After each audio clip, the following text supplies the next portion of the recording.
Good morning dear students.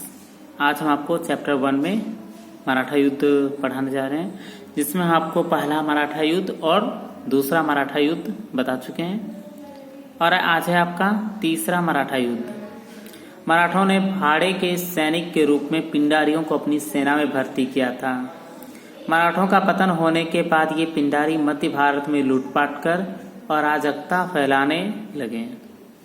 Warren हस्टिंग ने उन्हें दबाने के लिए एक नेता अमीर खान को राजपुताने की एक छोटी सी सियासत टोंक का नवाब बना दिया। इस प्रकार पिंडारियों एवं मराठों को एक संयुक्त शक्ति बनने से वारेन हस्टिंग ने रोक दिया। मराठों ने क्या किया? भाड़े के सैनिक जो थे वो भाड़े पर के थे, मतलब किराए पर के सैनिक थे। उन्होंने पिंडारियों को अपनी सेना में भर्ती कर लिया। पिंडारी कौन थे? तो ये पिंडारी थे जो मार काट करते थे, लूटते थे। उनको अपनी सेना में, जैसे अभी के जमाने में हम लोग बोलते हैं डकैत, लूटपाट करना, वो। मराठों का पतन होने के बाद जब मराठा का पूरी तरीके से पतन मतलब हो गया कि साम्राज्य का खत्म हो जाना, पिंडारी मध्य भारत में लूटपाट कर अराजकता फैलाने लगे।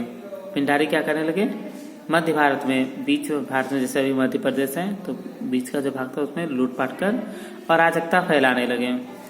वारेन हस्टिंग ने उन्हें दबाने के लिए क्या किया? एक नेता अमीर खान को राजपुताने की एक छोटी सी सियासत का नवाब बना दिया और इस प्रकार वारेन हस्टिंग ने क्या किया? तो पिंडारी और मराठों को एक संयुक्त शक्ति बनने से रोक दिया। 1802 ईस्वी में हुई बसई की संधि से पेशवा संतुष्ट न थे। वे अंग्रेजों के चंगुल से निकलने का प्रयास कर रहे थे।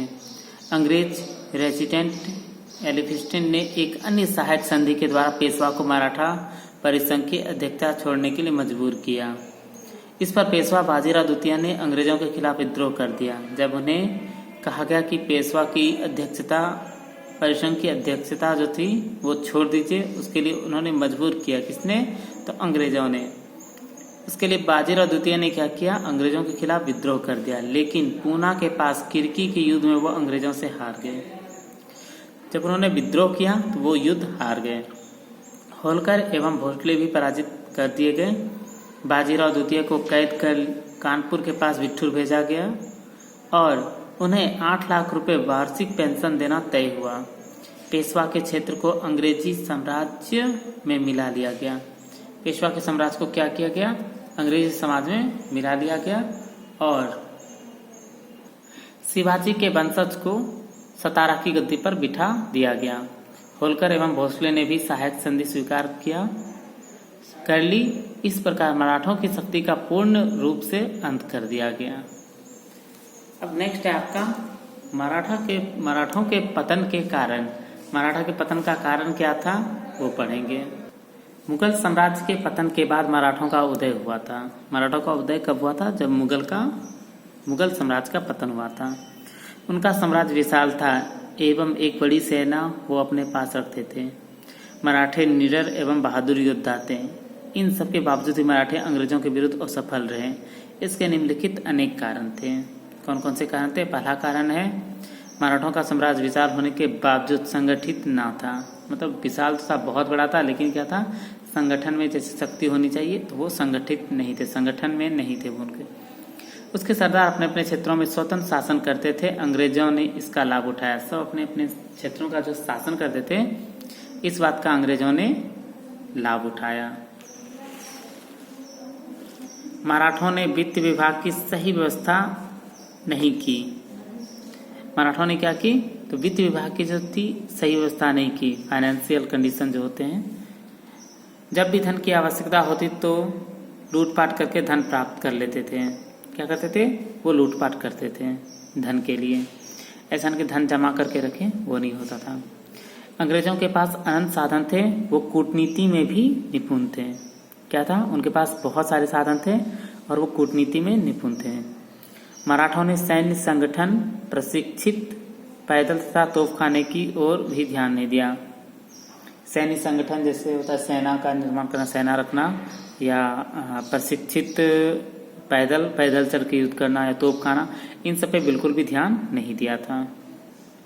मराठों में संगठन का भी अभाव था। वो कभी भी शत्रु विरुद्ध एकजुट नहीं होते थे कि कोई अगर शत्रु उस पर हमला किया है तो सब एक साथ एकजुट हो जाए, तो ऐसा नहीं करते थे।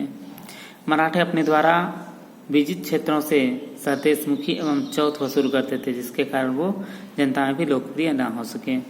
जैसे वो किसी भी राज्य को, किसी भी जगह को वो मतलब जीत जाते थे तो उसका देखभाल करना, बल्कि उनसे कर वसूली करते थे, पैसे लिया करते थे, जिसके कारण से वो अपनी जनता में भी लोकप्रिय ना हो पाया। मराठे आमने सामने के युद्ध में निपुण नहीं थे, वो गुरिल्ला युद्ध में माहिर थे। मतलब आमने सामने होकर युद्ध करना उसमें निपुण नहीं थे। गुरिल्ला युद्ध हुआ कि पीछे से वार करना। मराठों का भौगोलिक ज्ञान भी अपूर्ण था, जबकि अंग्रेजों को स्थानीय भौगोलिक परिस्थिति की पूर्ण जानकारी थी।